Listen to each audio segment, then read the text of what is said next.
Welcome to BizWack. Brought to you by Hugh Hamilton Leadership Group. Featuring David Adimora.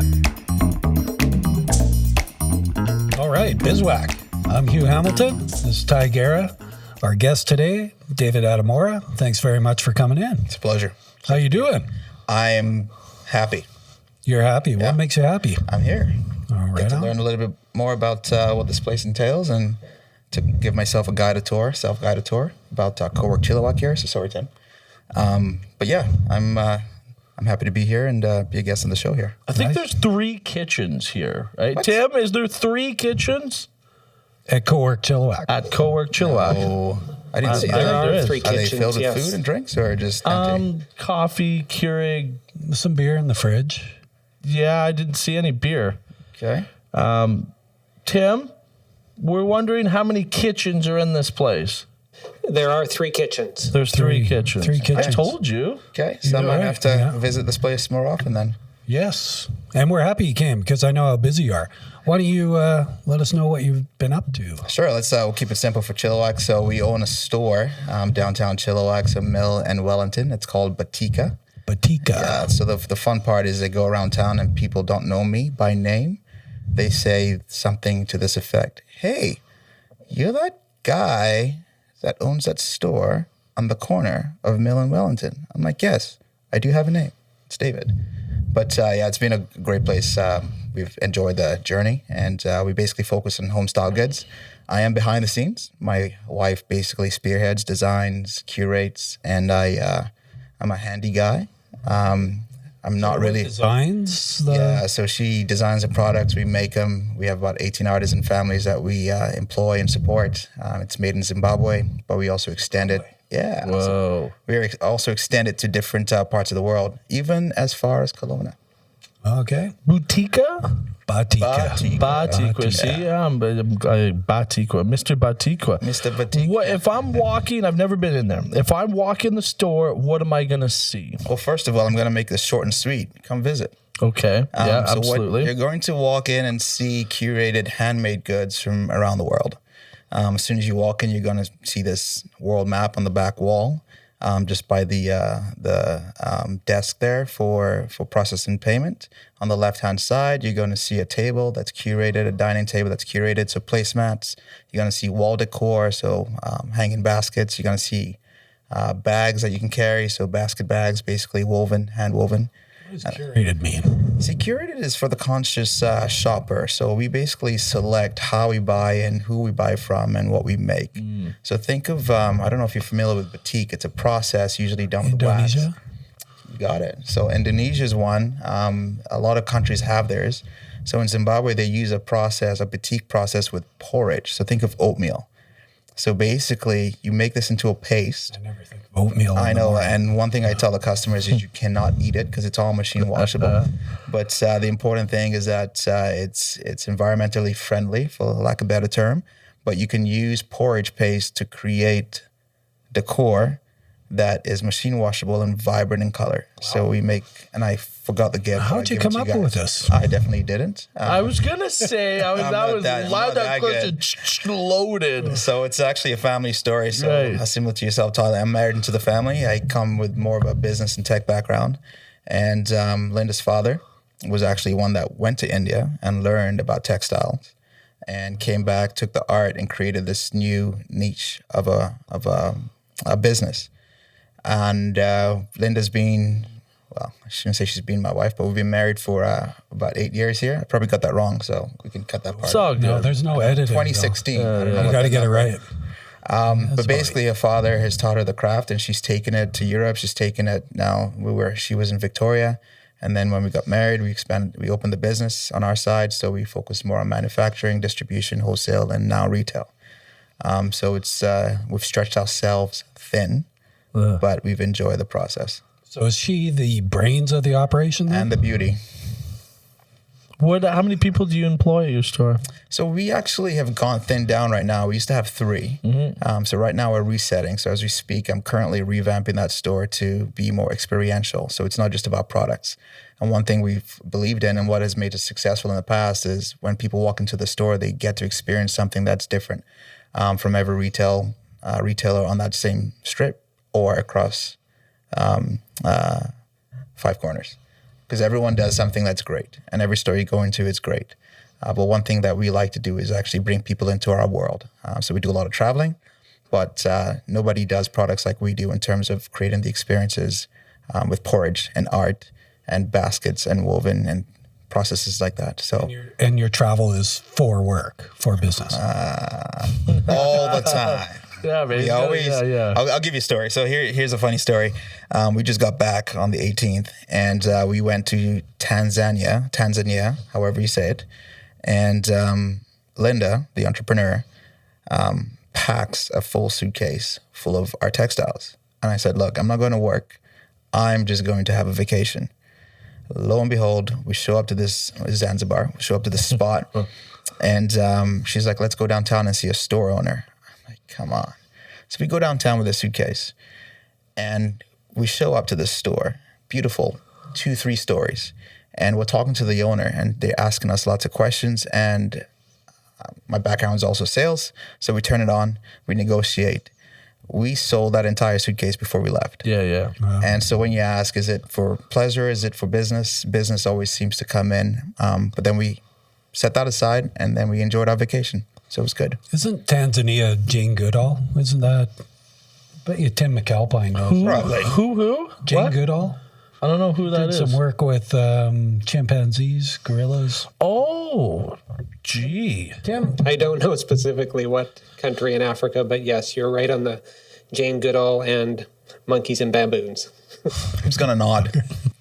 and so I've never been in that shop. You've never been. I've never been, no. Well, the next time we do gonna this, come, if yeah. we do this again, I'd be very upset if you never showed up. Yeah. I might No. show up today. Yeah. You should come I'm down today. coming. I'm in there today. Yeah. Okay. Yeah. When I won't bring my wife though. You Why should. not? And that's 'Cause part of the she'll- requirements. yeah. She'll go nuts in there. Oh, Probably. that's our what it target. sounds That's our like. target market. Is not because we've chosen it, but it seems to be that those people love our products. People being the demographics, the ladies who are.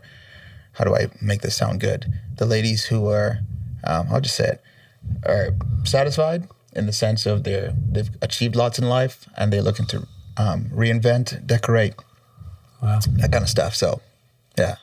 I don't know why I just choked up there. It was weird. But It's yeah, okay. bring her, bring your wallet, and it'll be a good time. Yeah.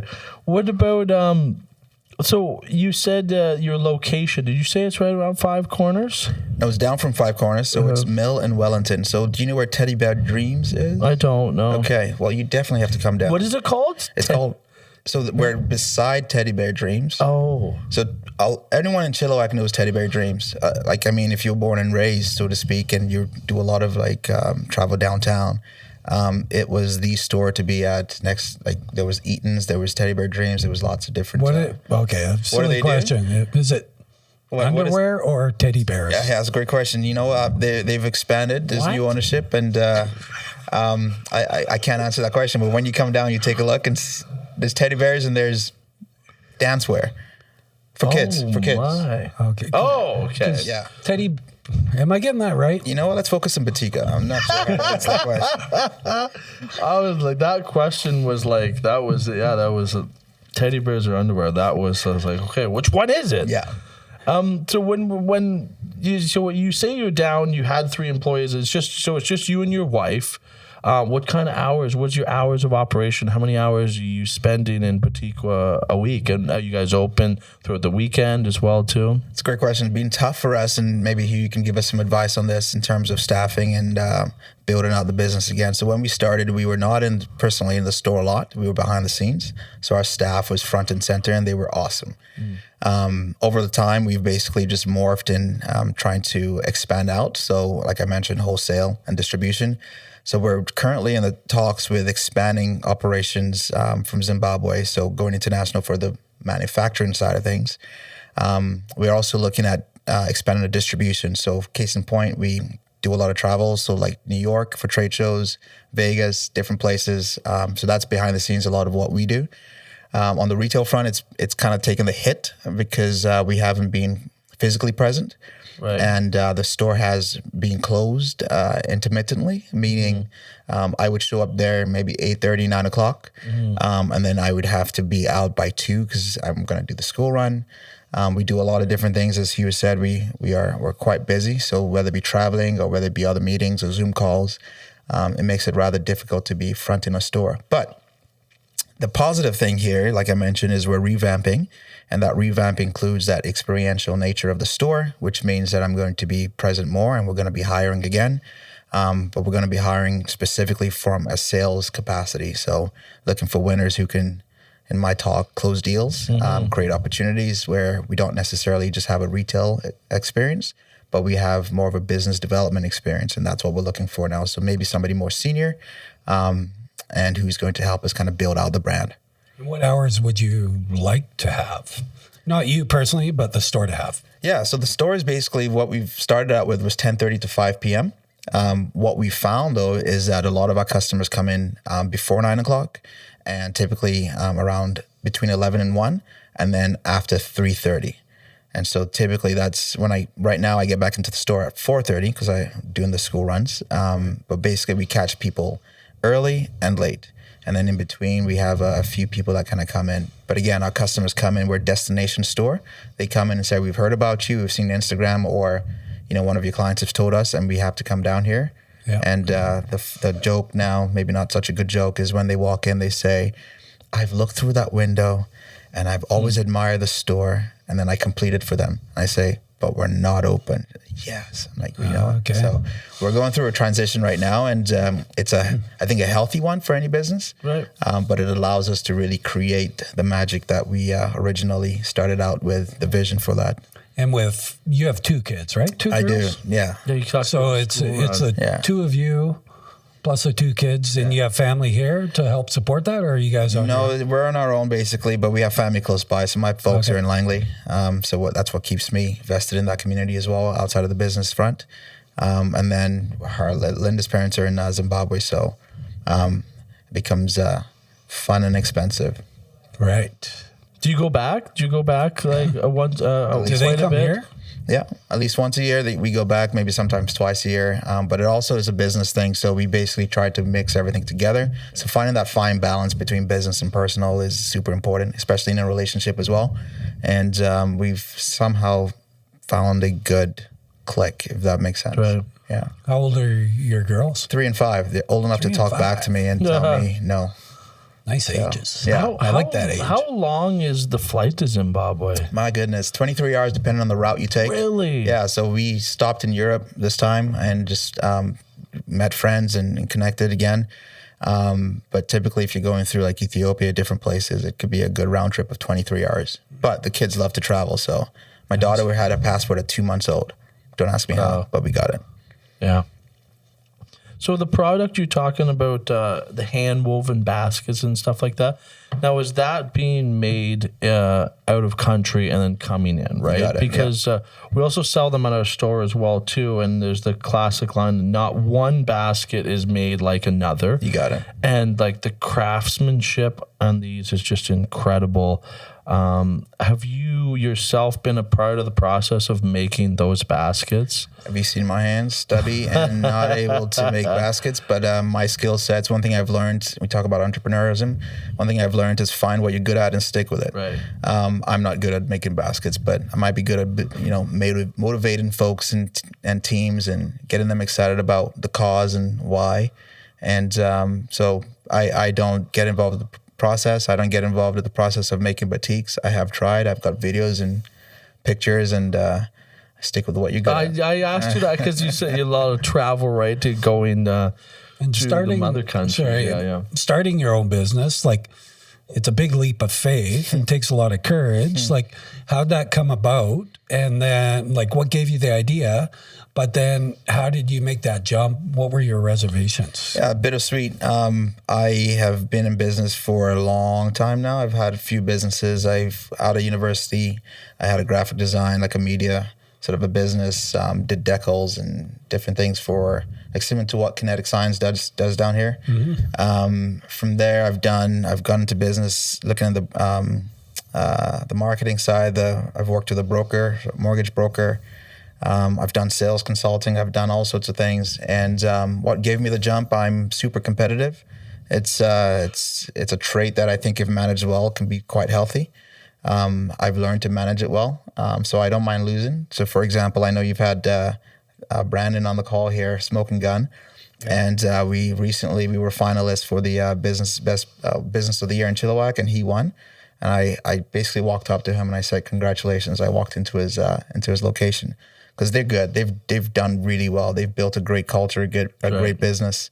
And even though we basically didn't win, again, we were one of the finalists. But I was super respectful for what they've done and what they're doing. So I'm super competitive. I try to keep that out of the home, but once in a while it comes up, and we have to spin it around to a positive moment where my wife will tell you I don't like losing.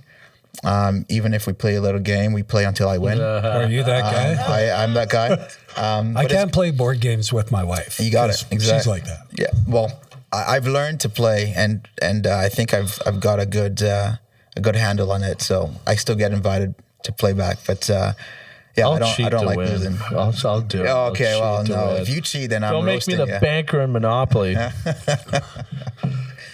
But yeah, super competitive. Done a lot of business and tried a lot of things. I've tried a lot of things, and I found again what I'm good at, and I stick with it. Nice. Yeah. Did I answer your question? Yeah, it did. Okay. Like, to me, it sounds like that's part of you. You want to go for it. Yeah. Is your wife like that? She is, which is great. And we do it in two different styles. She's I call her visionary. She can paint a great picture, and I'm the executor. And I just as you're talking, I'm basically planning. And by the time we finish the conversation, my question is, okay, what's next? What do we do? How do we start? And maybe good, maybe not so good. Right. So I invested in a business recently, and that attitude was over dinner. And by the time dinner was done with the partners, I basically got the business rolling, launched it, kicked it off, invested, and it went south. It went south. Yeah. So what happened? It wasn't with the partners. We bought into a bit of a franchise, and there was too many mixed messages from the contract, and we say, here's what the contract says, and then there was opinions, and so it didn't work out so good. So you lick your wounds and you move on to the next thing. Right. How'd you feel? I feel great now. I didn't feel great when I was in it, because I think the basic element in every business is trust. If you can't trust, there's no business. Right. It doesn't matter how good you are. So franchises are a good way to do business, because we've heard from a few guests. You know what? I've never done a franchise before. I've always been one that does my own thing. Yeah. So in our business, we control the entire process. Even with the boutique side of things, we are vertically integrated. So everything from retail to manufacturing to distribution, we control the entire process. Franchise was new. I learned a lot. And if anyone owns a franchise and they execute it well, it's a great retirement strategy. Yeah. Because contractually, everything the franchisee does is going to put money in your pocket. Every single thing. And so what you're doing is you're selling a system, right? Mm-hmm. So once you get the system down packed, it's bulletproof. It's a great, I don't know. For me, I walked away with that going, I think I know what I want to do for retirement. Franchises. Oh, my goodness. Own one, create one. Which one? What would you want to own? That's the problem. Yeah. I don't know yet, but I think food.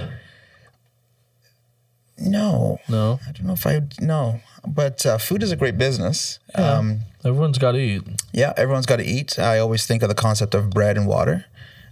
We all basically explore that in Zimbabwe as well.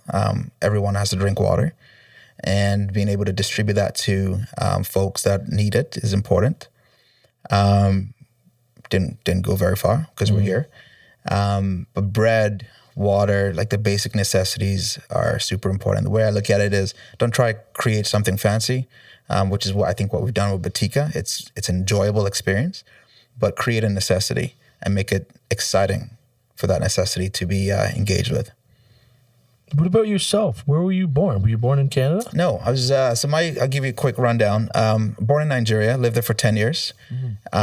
Moved to Southeast Asia, so Brunei. So if you know where Singapore, It's hard to yeah, live in Brunei. it sure is. but Why it's- is it it's hard to all- live in Brunei? Well, I think it's more hard because you don't get to keep necessarily what you. What's the word? You don't. Get to keep. Yeah. Let me No, sorry. choose my Yeah, words yeah. carefully No, here, no, right? no. So, They don't like foreigners. So Well, it's you're not there, that- but it's then not you that- have to leave. No. yeah, correct. It's not that they don't like them; they're very hospitable. But I think what's important is that it's a very there's a sultanate, like a king, who takes care of his people very well. And if you're coming into the country, you're not coming in to own like you would in Canada. You're coming in to work and leave. Yeah. So my father was there for about 4 years, and that's where I went to school, my high school. Wow. Yeah, great High school in experience. Brunei. It's awesome. And Yeah? made lots of friends. Everything from the Sultan's second son, who I went to school with, and to a lot of my friends now. Some of them own car dealerships, businesses. They're doing very well. And so the open door is still there. I want to take the family to go see at least where Daddy grew up. It's supposed to be beautiful there too. It's Like stunning. not much He industry. used to be the richest man in the world. Who? The Sultan, The of Brunei. Sultan of Yeah. Brunei? And you knew his son? I went to school with his son, his second son. Well, why don't you call him up next time you're looking for a retirement investment in a franchise? Because, like you say, Brunei is different, right? Yeah. But yeah, they're very. It's like Dubai, or it's a great place to be. But you have to be family, right? So I will be going back to talk and explore and see how people are doing. I'm not sure about the investment component. I think the friendships are more important, but we'll see what happens. So you high school in Brunei, and then Then I went to Australia. I was on the East Coast, Brisbane. So I went to a university called Bond University. That's where I completed my degree, Bachelor's of Information Technology, which to me means nothing much right now, but it was fun back then. East Coast, you said. Yeah, so think of I was in a close to place called Surfers Paradise, Broad Beach. So lots of white sandy beaches and water. You a surfer. I tried the Kelly Slater approach and was not very good. What is Slater's approach? So he basically had this pro surfing board, and I paddled out and got up and fell right off and didn't do it again. I'm terrified of sharks. Are you? Yeah, don't. Me too. Yeah, seriously though, man. Like there's some things that I would like to accomplish, but I just don't like getting in the coral reef and stuff like that. And so you went to university there. How was that? And you 4 years? I did 4 years and 2 years. Yeah. I was early, and I think one thing that I've learned is I've grown up with folks that are always older than me. And what I mean by that is I was in university at 16, and I was out by 18. So I didn't really get a chance to grow up. Why? Genius? Yeah. Are you a genius? No, I'm not a genius. Yeah, so I was gonna I'm say- super competitive, and I work hard, and if you give me a track, I can run it. So my father was very gracious to allow me to go through that process. I still remember standing in Brunei, and I also had an offer to go train in the UK for soccer. I used to play a lot of soccer, and the coach had basically created opportunities and arrangements and said, "Look, you got to go." And I was super excited. And my dad's like, I think maybe the pressure. He's like, "Look, what do you want to do?" And my mom was more focused on the educational path, which I'm grateful for now. But I still remember standing there, my mom and dad, and dad's like, "What do you want to do?" And I never answered that question because I'm super grateful I didn't answer that question. Because after I got to Australia, I played a lot of soccer, played first team, rep team, and got lots of injuries and realized that soccer was not just about skill or understanding. Your body had to keep up. And my body is broken and not able to keep up. So now I golf. Oh, okay. So now I'm not a good golfer, but I do enjoy a lot of golf, so Cultus Lake and Chilliwack Golf Club. So that's why you didn't answer the question, because you would have said, I want to play soccer. There's not many injuries in golf, so stick with that. Not that there's any injuries in soccer either. Apparently I found them, but I picked up a lot of injuries in golf. Not a lot of injuries in soccer? No, whatever. They're all faking. He's you guys want to talk about soccer? I'm very open. What sport do you play? I'm hockey, lacrosse. I played football. I played a lot of sports. So for anyone listening and is a hockey player, I think hockey players fake all the time. They probably do. No, I'm joking. I'm just saying that to stare at the pot, man. Most of those European hockey players are faking. Yeah, do you watch a lot of hockey? Of course, European hockey players fake. I don't know how to watch hockey. The puck moves so fast. I can't keep up. You remember the time when they have to? I remember this on the plane when you would have the streaks follow the puck. Yeah. Oh, that was. I could watch hockey. Then. I could watch hockey then. Now I can't watch hockey. But it's right? It's actually the same as soccer. Like if you're a soccer fan, you don't follow where the ball goes all the time. You know it's going there, right? Or they kick it up. You can't actually see the ball. Gotcha. Because I know my wife's Mexican and her sister can't get into hockey because they want to follow the puck. But when they watch soccer, they don't do that. Hugh, I refuse to have hockey and soccer be compared to each other. Let's move on. Were you a striker? We're Australia? No. Were you a striker? I want to go back to the start. I think hockey's fake. Yeah. Fake? Yeah. Vaughn. Hockey's fake. No, hockey's not fake. But I understand, like, they do dive a lot in hockey now. Yeah, you know what they do, and it bothers me. I don't like it. So It bothers me. So for everybody listening, I'm joking. There is. So as a previous soccer player, we trained a lot. Yeah. And I was so amazed when we met rugby players and hockey players and saw their level of training. It puts us to shame. And the hockey players could actually use their feet a lot. They do the hacky sack juggling. So stamina, conditioning, hockey players are next level. I don't know how to play hockey. I can't get hit in hockey. I don't understand a lot of those things. So I think it's a different level. I played rugby until the guys got bigger than me, and then I stopped. But soccer has been a great, I think I even use the analogies in business. Just when you're approaching it as a team, strategy, like you say, where the ball is going to go. We try to play that way in life, the way I play soccer. So to your question, am I a striker? No. I started as a striker. I played some of my best soccer in the midfield, attacking midfield. I played right wing, right back, center back, left back. My best position was sweeper, which is basically the guy in front of the goalkeeper. And the best formation I played was 3-5-2. So defend and counterattack. I do know those positions are what you're talking about. Okay. But the endurance of soccer, you talk about, compare that to life and work and stuff like that. The one thing that definitely the endurance of soccer is amazing. I'm glad you mentioned rugby too, because I do think that rugby players are some of the best athletes in the world, like pound for pound, the best athletes. And did you ever play? Not rugby. No, I just thought it was silly. Like I could see all the injuries too, right? Too many injuries. There's lots of injuries. What did you play in rugby? Were you on the wing? No, I just played house, man. So there was the wing, but there's the hooker position. There's different. Hooked. Yeah, that's what I did. Basically, you were a hooker. I wasn't hooker. And scrum half. And scrum half. Those are like thinking it out positions. What was right? that career like for you? No, it was in high school. It was fun. But when you're getting beat I'm blushing. up, I'm blushing, by the way. Yeah. You can't tell, but you get beat up when you're a hooker. So I moved to scrum half. But understanding the strategy of rugby is awesome. And it's a very physical game. And that's why I think quickly jump to football. Like some of these guys in rugby, you're not tackling them if you're a 179-pound cornerback in the NFL. You're just not tackling them. That's why I think they're some of the best athletes in the world. Hockey, no, though. Hockey, there's guys that have natural chub on them and stuff like that. And they're not, I would definitely not even put hockey in the top 5 as the most fit athletes. Really? Yeah. What about your soccer injuries? You had injuries. Man, ACL, MCL, ankles, hip, shoulder. I saw one of my buddies got a concussion after a header. Yeah. Slammed it on the ground. I've been raked behind from a tackle. Yikes. I've yeah, I remember once. So after my playing days, when I came to Canada. Not when I came to Canada.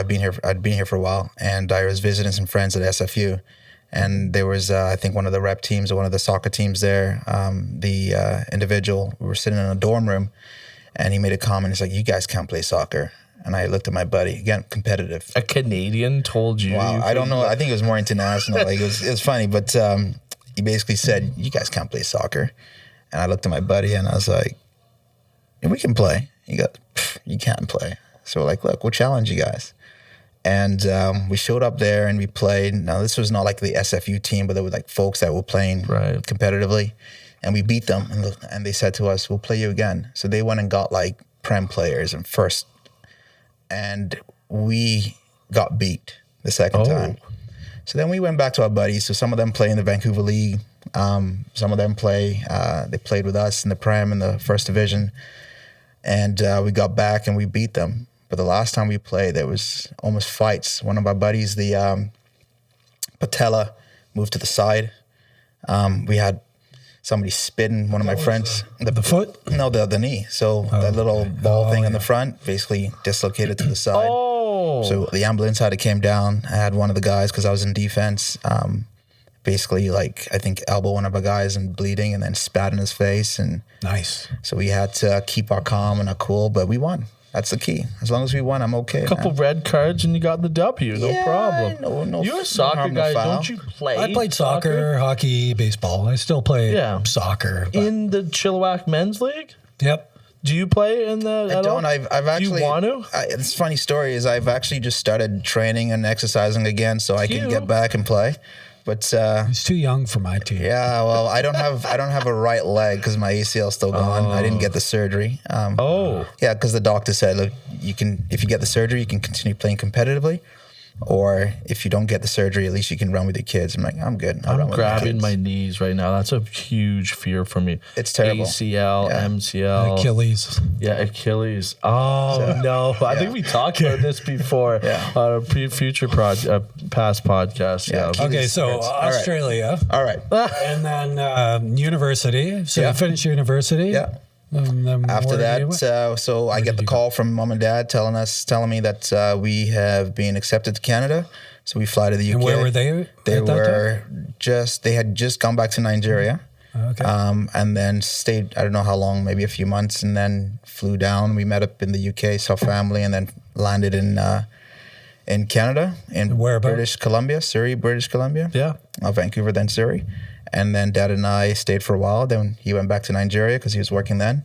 And I went back to Australia, and we did that flight back and forth for a while before we both finally came here with the family. Where'd you meet your wife? We actually met here.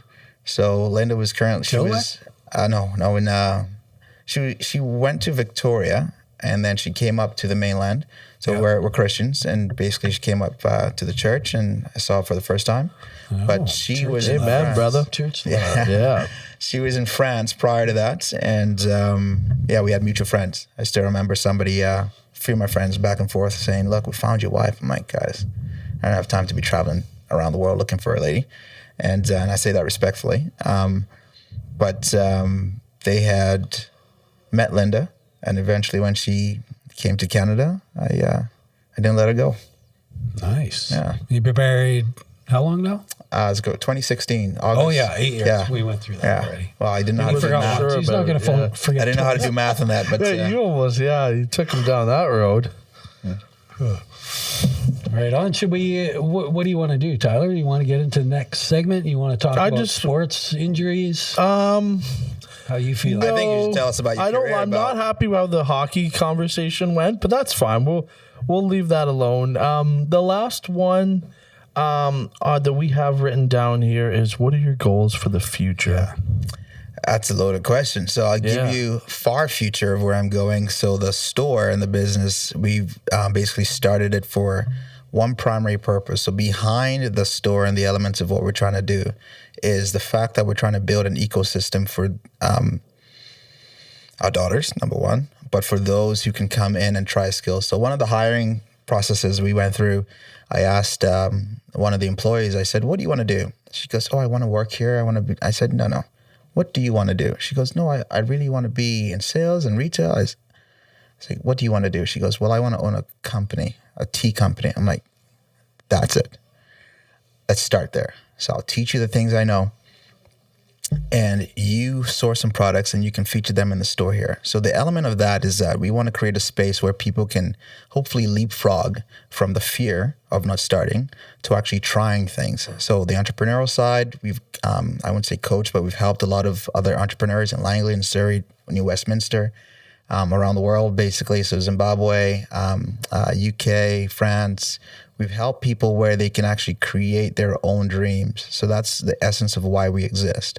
So Batika by trade is not just the textiles. It's not just the manufacturing. It's the opportunity for someone, hopefully anyone, to create something. We've had people come into the store who brought in their own products. We teach them a little bit about marketing. They try a few things and they stay for a while, like a little pop-up, and then they leave and they continue that story. So long-term, the girls are the most important thing for us. So where that came from, the pain that came from is for any immigrant in Canada, when you come here and you try to get a job for the first time, there's two things they tell you. They say, you don't have enough experience or you're overqualified. And you hear that over and over again to the point where you have to make a decision. There's doctors we've met or people that have done very well in life and they're security guards, which is nothing wrong with a security guard, but they end up with a job that they don't want or have to do because they have to feed a family.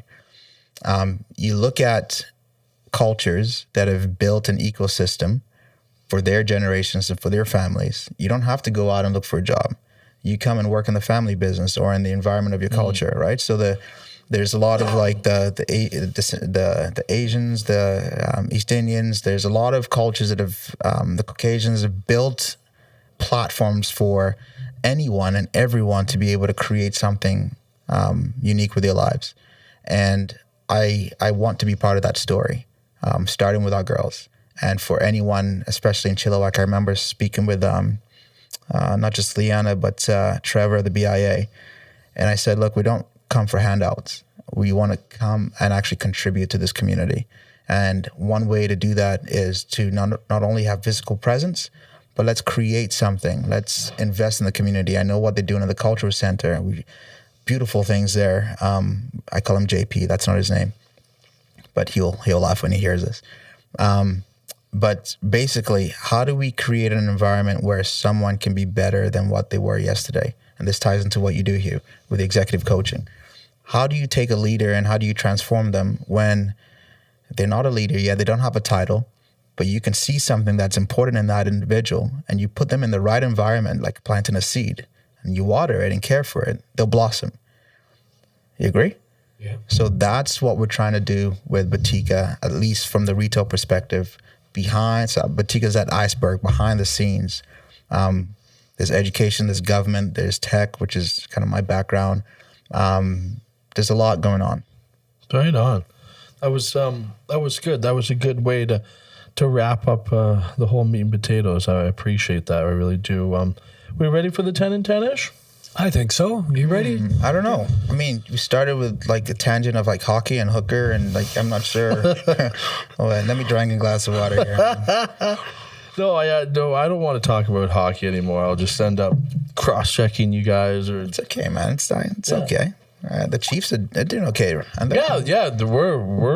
doing well. We're on the rise. We've had a bit of a big turnover in our roster, and now it's just like, let's get on the straight and narrow. Good. And the playoffs are coming. Yeah, we just moved into second place too. Good on you guys. Yeah, that's awesome. 10 in 10-ish. We're just gonna dive right into it, David. And we'll just elaborate. It's not like we have to hammer them out right away. We can elaborate on your answers and stuff like that. There's lots of room for that. To start it off, the 10 and 10-ish on Chilliwack, bizwack. Favorite restaurant in Chilliwack? Frankie's. We don't have to say anything else. I mean, that Frankie's for the 1,200th time. Perfect. We should start off by saying, what's your second and third favorite restaurant? We should just have Frankie's full on cater our podcasts. That's what we should do. I think Frankie should just give me like a meal for a year. Yeah. Us too. I agree. We should talk to them. At least a free dinner. If you weren't an entrepreneur and working for your store, what would you be doing in Chilliwack? All the other things I'm involved in. Yeah. So Chilliwack has a very great opportunity for education. So look at the high schools, look at what it's producing, good or bad. I have my opinions, but I think there could be a much better connection for education and business and the community at large. My heart bleeds when you look at a lot of young people.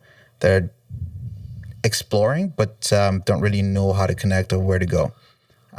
So I wouldn't be a teacher, but I would be doing something in that capacity where I'm thinking of, just give me a moment here. There's junior achievement. It's a concept where you can have folks from the community go back into the high schools and teach them about entrepreneur journeys and teach them about management, teach them about trades, teach them about different things. And I think the Chamber of Commerce had just done that recently.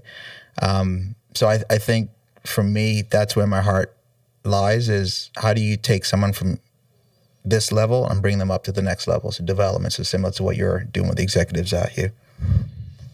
In your international travel, do you find that's happening when in other countries? Are they doing a better job than we are?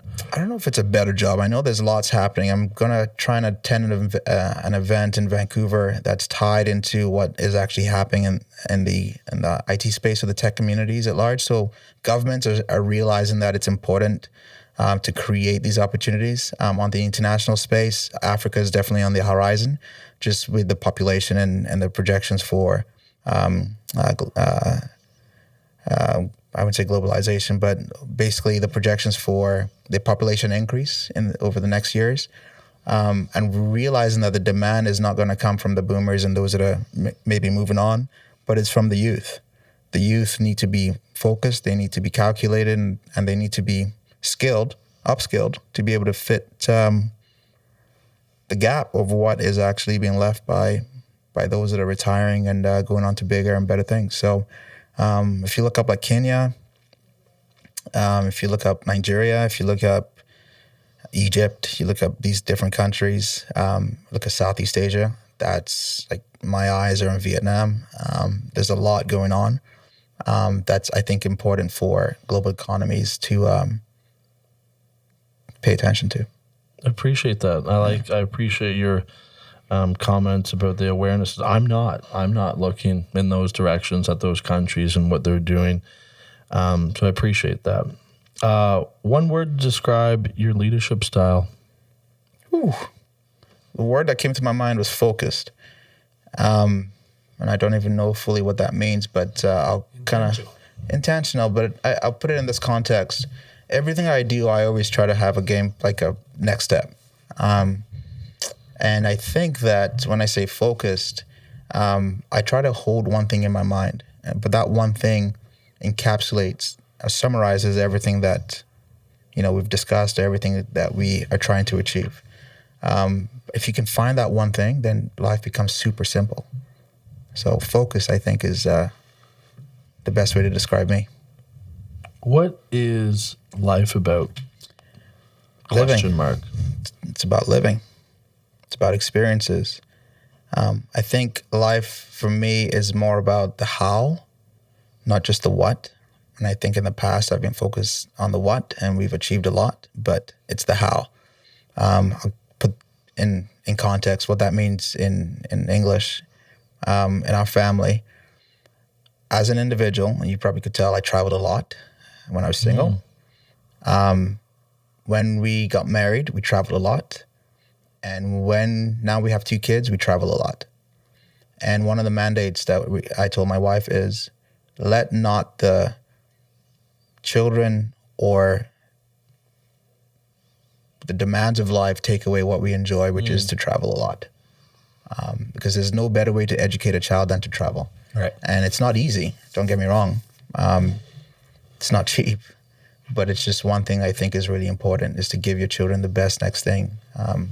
If it's not a language, travel, I think, is super important. Who inspires you?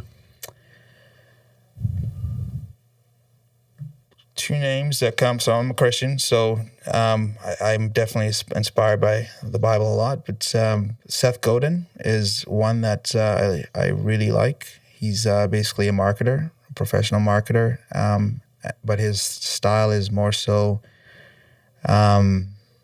it's wholesome.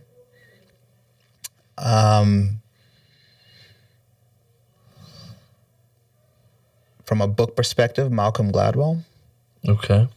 So leadership and different things and his style of contribution to the marketplace. I like his style. In a local community, I mean, I can drop a few names here, but Brian Minters is, I haven't talked to him much, but the little time I've spent with him, I always leave there inspired. It's just a wealth of knowledge. And I think one thing that really has helped us here in Chilliwack is we have come in as students and we've learned a lot. And we've enjoyed it. So Brian has been one that just the way he does things, he's awesome. We got to spend just over an hour with Brian. Did you? You're on the BizWack podcast, yeah. Okay. What's the best way you spend your free time? Free time. I don't know what free time is, but that's great. So my day in the last few days has been 3:00 in the morning, and I go all the way through to sometimes 9 or 10. What are you doing at 3 a.m? Yeah, I know. It's a great question. I'm not quite sure, but that's when apparently my body clock kicks in. But and the kids, so everything. I think it's important and sometimes difficult is with family. It's important to not let the business take over the family. So creating that time for the kids, and it's super stressful last year. But this year we've been intentional to create that moment. And for us, it's any time before 7:45. So 5:00 in the morning, the girls have to get up at 6:00. They sleep 12 hours. So they're in bed by 7:30. Okay. So they get plenty of sleep. They slept 12 hours. So 7:00 last night. I wish I could sleep for 12 hours. I know they have to compensate somehow. But long story short, if they're in bed by 7:30, 8:00, and they're up by 5 or 6 or 7, we can spend that time with them before we have to kick in the day. Or you could just wake them up at 3:00 in the morning. No, you actually, get up. they wake me up at 3:00 in the girls and my wife, get up. I'm free. It's just 3:00 in the morning. Yeah, that's my favorite time in the morning. Yeah. Daughter Not wakes 3 up. o'clock in the morning? Not 3:00. My alarm's set 6:30. for 4:30, but the last few days has been 3. So the clockwork is like this. I chuckle. Because by 1 or 2:00 in the morning, the girls are up to come to our bedroom, and then they get up. So they get up by 5 or 6, maybe 7 sometimes. But when they walk into the room, I'm a light sleeper. So when they walk into the room and they go, "Daddy, daddy, daddy," I smile because that's what daddies do. But in 45 minutes from that daddy, daddy, daddy, I can't sleep anymore. Right. So I'm up by 3. Oh, So you got the that king then size bed? What's that?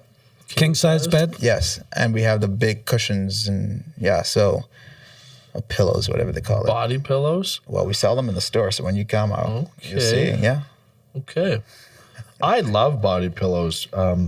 What's a body pillow? It's like a really long pillow. Okay, imagine just like a standard pillow, length and width, but just put 3 of them lengthwise. And you just lay on top of it. You can do whatever you want with it. You can wrap it around. mimic your body to whatever the pillow's doing. Yeah. I mean, I've made it my whole life without even knowing they exist. what a body pillow is. There's a lot. Well, that's to man. learn. There you go. You should go into Maybe for my buy birthday a body or- pillow. Yeah, I think that's a great idea. How are you pronouncing it? Batika. I caught that too. I think it's batika. Batika. Batika. Yeah. Batika. So the question comes up: is it batikwa or batika? Oh, How's it spelled though? Batika. It's spelled batikwa, but my wife says it's batika. Oh my. Batiqua. Batika. Because it's a batiking process. Oh yeah. Yeah, I used to import sarongs Okay. What is a sarong? Come on now, tell It's them. like a wrap Yeah. for the beach. So in the summertime, it's handy. So girls can cover up their bikini. Right. Or even what I do at the beach. Oh, I know what a Wrap it sarong around. is. Yeah, Sure. it's light, right? Yes. Very thin. Yeah. Maybe But the that's best what I ones should come from. It goes well with We know body. if we're getting each other for Christmas, he can get me a sarong. Is it gonna say, sarong? It goes well with body I've pillows. never made a sarong look so right. And I'll get you a body pillow. Okay? Yeah, let's do it. We don't need to talk about that We'll do it anymore. on the bizwack anniversary. Yeah, exactly.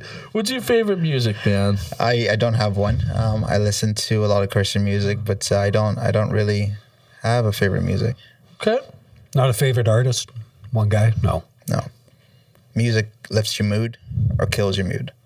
Ooh. Mood. Yeah. So I think if you're trying to achieve a particular mood, you put on the right type of music. Okay. If you're making dinner. Never heard that before. Yeah, me neither. It sat well with me too. Oh, good, thanks. It did. What's your go-to if you're making dinner?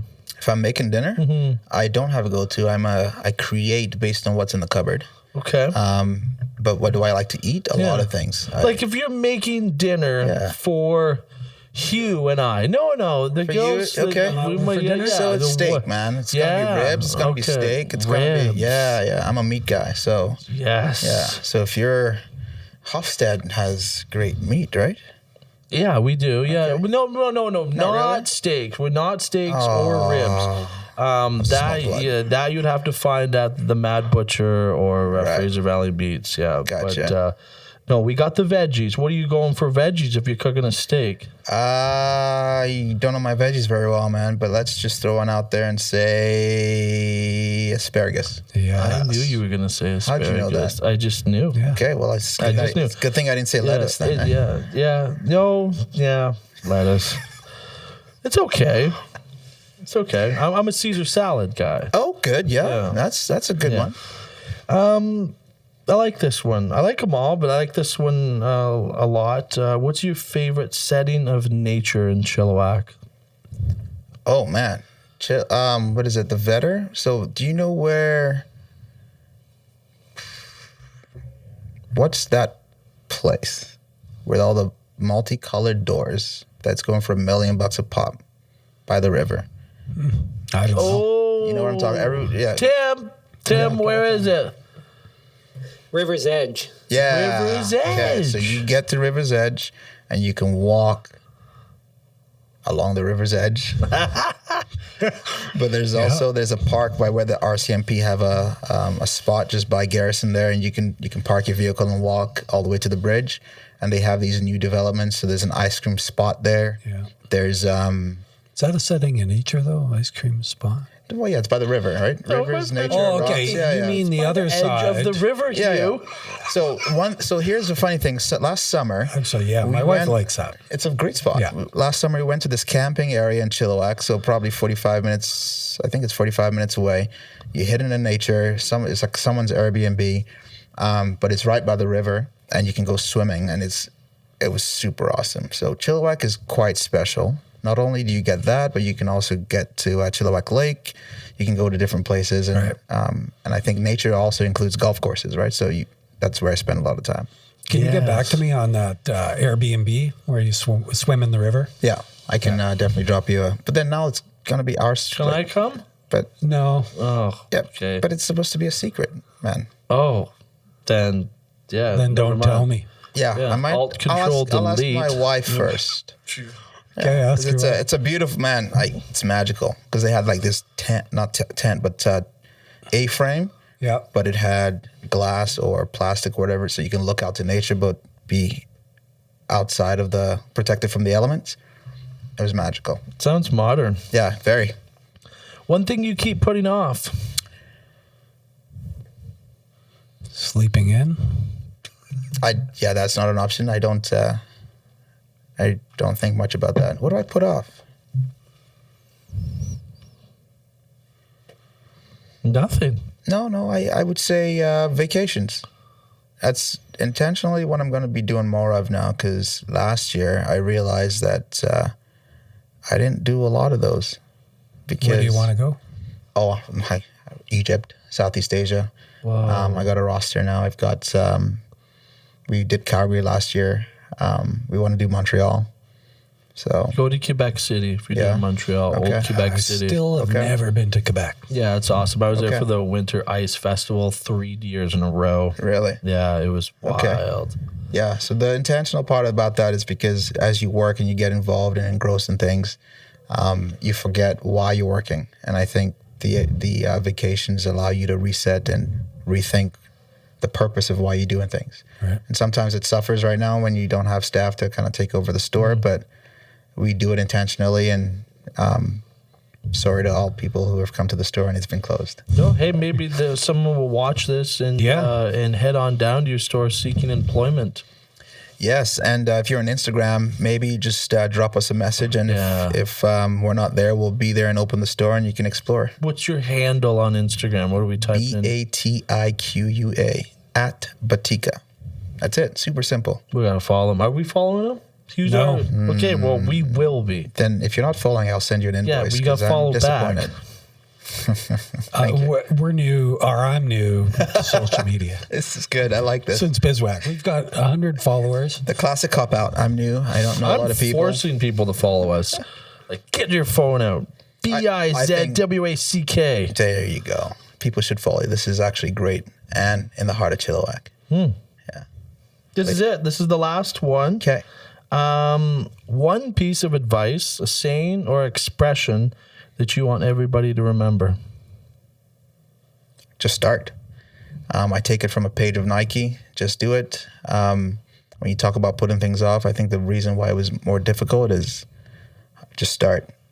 That's, I think, a great secret of life is just start. You learn by doing. You don't learn by everybody's opinions. You get stories and inspiration, but you got to start. You got to do something. Try it. If it fails, that's okay. Lick your wounds and move on. But start doing something. I like that, especially for the young listeners out there as well, too. Do we have young listeners? Yeah, we do. Yeah. You know what? You should get some young listeners on this, and then you should promote this in the schools. Yes. Because a lot of people have earpods and stuff, and I wonder if they're listening to the right things all the time. But for those that are career-minded and want to grow, you should have a youth thing going on. We'll go find Partner the with the coolest Chamber kid of at school Commerce. and invite them It on. doesn't have to be the And coolest just kid. break them down. No, I No don't- vaping in the Cowork well, studio. Don't tell them what not to do. Okay. Tell them Yeah. what's inspiring and opportunistic for them. So partner with the Chamber of Commerce. Leanna, there's a plug for you. Yeah, we had her on. Leanna Kemp, we had her on. Yeah. You should do like a collab. Great. Yeah. She's okay. doing some great things there with the team. So Just do it, Hugh. Just start. no, just start. Yeah, just start. You Yeah, can't- sorry, Nike. Yeah, trademark. Just start. Okay. So Wow. Thank you very much for coming on, David. been a pleasure. Sorry I forgot your gift, but I'll get you guys some gifts here, and I'll look forward to seeing you at the But you store. give you a gift when we come in the store. What's that? You can give us your gift when we come in No, the I just store. forgot it in the car. I'll bring it in. Yeah, that's what I was putting off. Okay. So this has Thank been you. Bizwack, Garrah, Hugh Hamilton. David, how do I pronounce your last name again? David Adimora. Adimora. And a small plug. Instagram at Batika. So Batika. at BATIQUA. We look forward Let's to get seeing down y'all there. in the store. So I'll come down this week, take some pictures, share it on my Oh, cool. Instagram. Yeah. So that'll be you hold me accountable. You be Yeah. accountable with me. Yeah. Okay. I will. Very cool. Okay. Right and on. how do we follow y'all? Bizwack. Bizwack. Okay. Yeah. I'm going to force you to follow us here in a second. Hugh and I remember the first time we met, we were on LinkedIn, and then we connected at one of the chamber events. And here we are today having a conversation. He's the fastest guy on LinkedIn in the history What's of the that world. mean? What do you mean? Well, I sent him a message and he replied within like 3 seconds. Usually it's like 48 hours. You sound or a week. LinkedIn. Apparently I am LinkedIn. But if you look me up, there's nothing on LinkedIn but my mugshot and like a little bit about what I do, which is basically go-to-market stuff. So, yeah, it's a pleasure being here. Thanks Thank for you. coming. Thank you.